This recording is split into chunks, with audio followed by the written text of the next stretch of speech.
When you start feeling the nudge to start something, you shouldn't worry about how well it will turn out, how well it will play, or whatsoever. It would never be easy in the beginning. You don't expect it to be, but when you start, as you keep going, you gradually start making progress. As a teenager growing up, I've always desired to own my own YouTube channel. But obviously, I was still worried about what people would say, what type of content I would put out there, and I was obviously not ready at that point, and I wasn't serious. So the desire to start a YouTube channel died.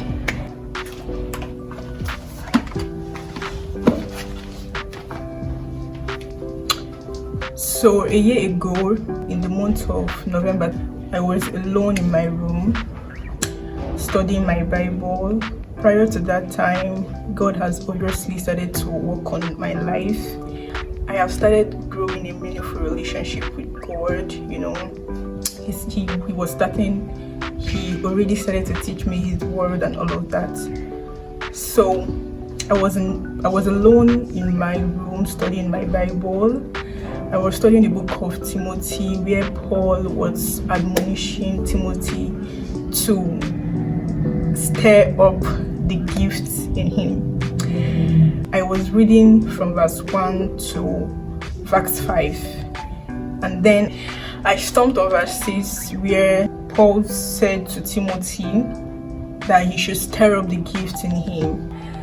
So when I finished reading the verse 6 that says stir up the gift in you, it was as if a spirit ministered to me, open up a YouTube channel and start to share and teach about God.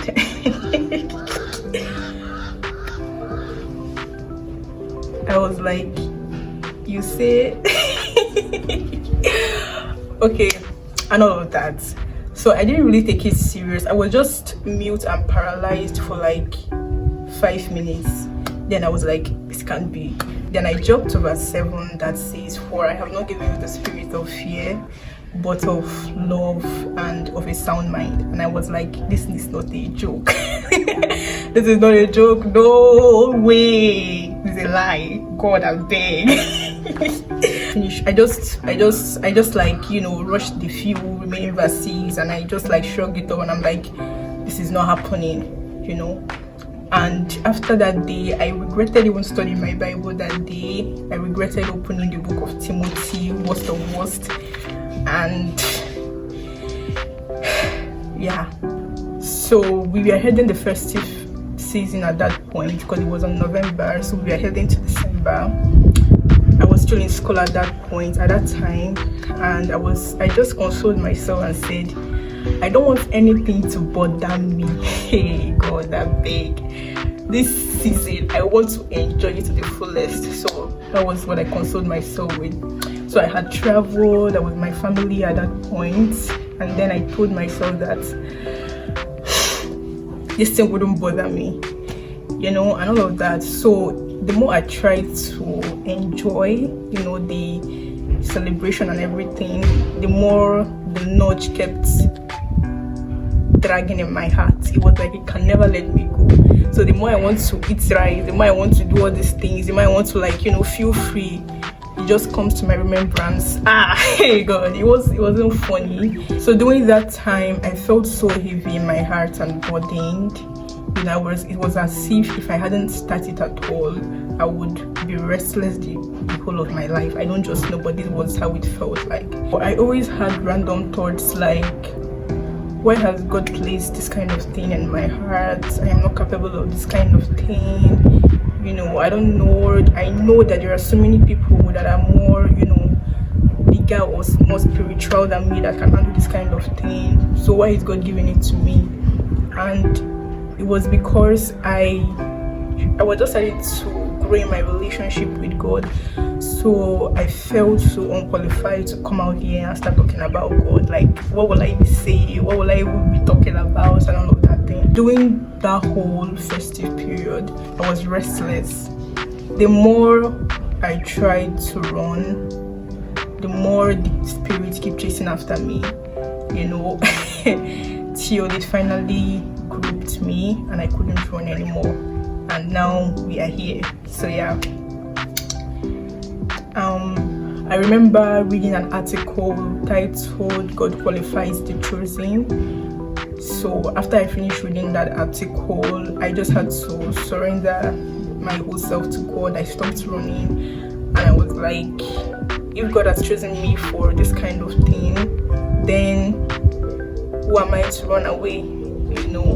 I had to stop running and I came plainly to God, because I know that I can't do anything. I'm just still building my relationship with you. So you are the one that said I should do this, so you are the one that would aid me through it all. So after I had plainly came to God and asked for his grace, my whole fears started to gradually disperse. My fears of putting myself out here talking about God, my fears of not even knowing what to say, and all of those things, it gradually started to disperse. God will continuously keep bringing it to my remembrance that he's the one that called me. There is no need for you to feel as if it is through your strength you will do all these things, because the Bible even says that we are nothing in of our own selves, and without him we can do nothing. So I was still knowing that God is the one choosing me, and through his strength I can be able to go through this all.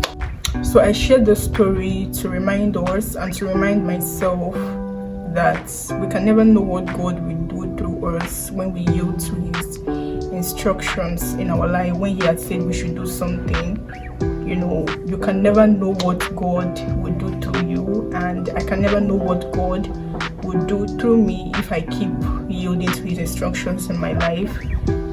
For instance, if we look at the life of Jesus Christ, knowing that God has already chosen him, that he would be the one to die for the sins of the whole man, if he hadn't, answered the call or obeyed the call, we wouldn't be saved now.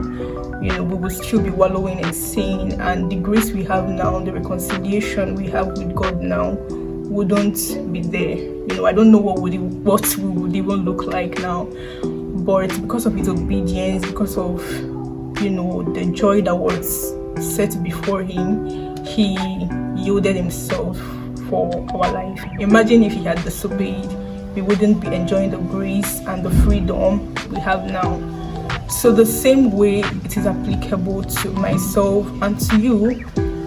We don't know what our obedience and yielding to the instructions that God has given to us will do in our own life and in the life of other people that are around us. And we don't also know that even if we decide not to do it, we don't know the effect it would cause in your own life and in the other people's life too.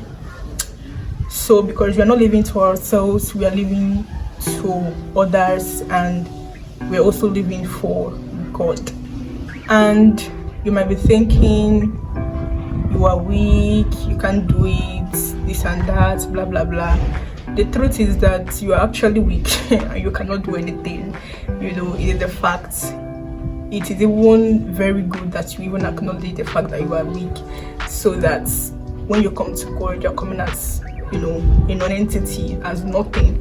So it's when we start to answer the call upon God's life and accept the fact that we are weak, that is when he starts to fill us with his strength and make us strong to be able to face the instructions or whatever it is that he has asked us to do, be it living a righteous life, be it living a life that pleases him, be it going out there to preach to other people. Whatever assignment he has placed in our hearts, we would be capable of doing it, through his grace and through his mercy.